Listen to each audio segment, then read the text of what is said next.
It is the snake man here. I haven't had time to shave, but I've got snakes to feed. Look at that.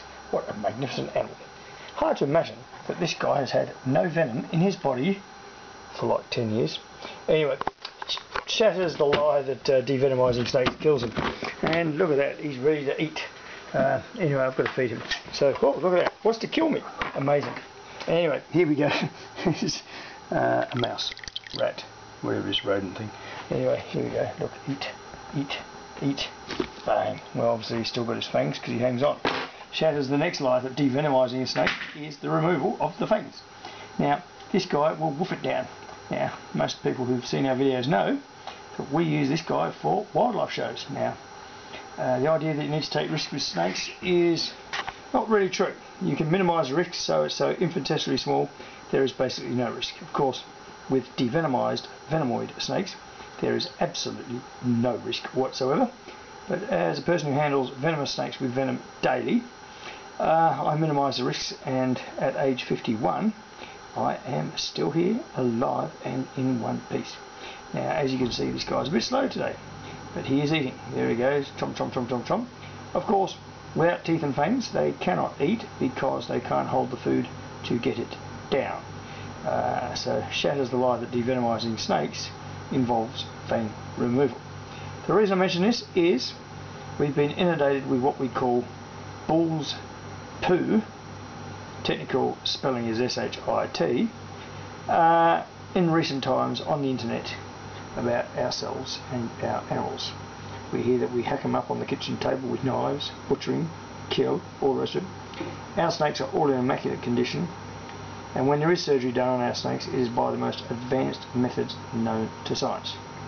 We here at Snake Busters are world leaders in what we do, and me, Raymond Hoser the Snake Man, was the first person in the world to successfully devenomize the world's deadliest snakes by internal excision in the upper jaw. And yes, there have been papers published by myself which have since been translated into several languages in several journals globally, and the devenomized snakes themselves are featured in the world's most prestigious scientific journal, Nature, which featured a picture of me holding 9 of these snakes, tigers plus some others all at once, just to show that they are in fact safe.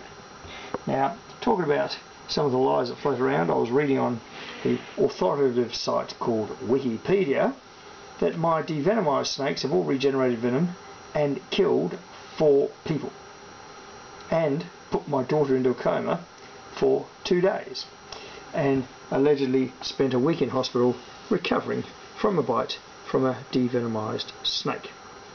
Fact is, she has had bites in front of a public audience by our devenomized snakes, and the effects from the bite were 0. The only harm that has ever come to my daughter has been when she has been unlawfully arrested at gunpoint by wildlife officers and police in the state of Victoria at the behest of inexperienced imitators and the Wildlife Department himself that claim to compete against us in wildlife displays.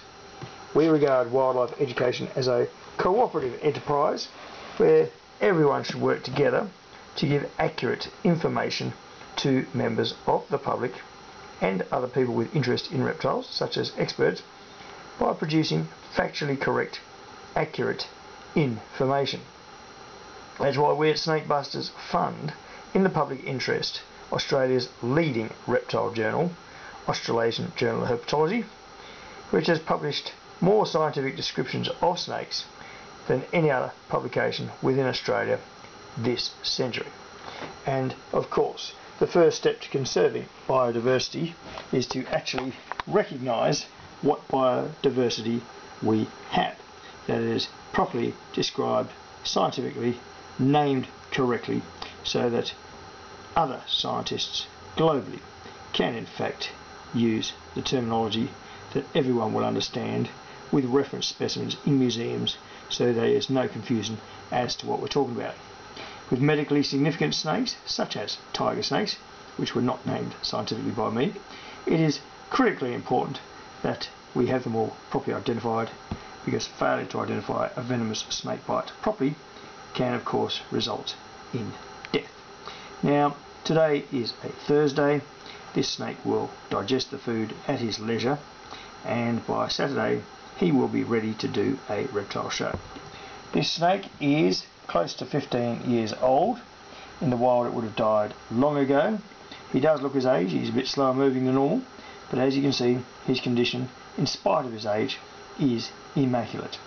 We at Snake Busters do have deaths, usually from old age. We are global leaders in reptile keeping in immaculate condition. There has been a claim that it's cruel not to use tongs on snakes. We do not use tongs on our snakes. If that's animal cruelty, so be it. Now, of course, this guy is a magnificent snake. I don't like tiger snakes much as far as snakes go. I don't dislike them. But I have to say there are a lot of snakes I like more, including Australian snakes. But even if you don't like them, they should be treated with care and respect and the best husbandry your money can buy. Bye for now from the Snake Man.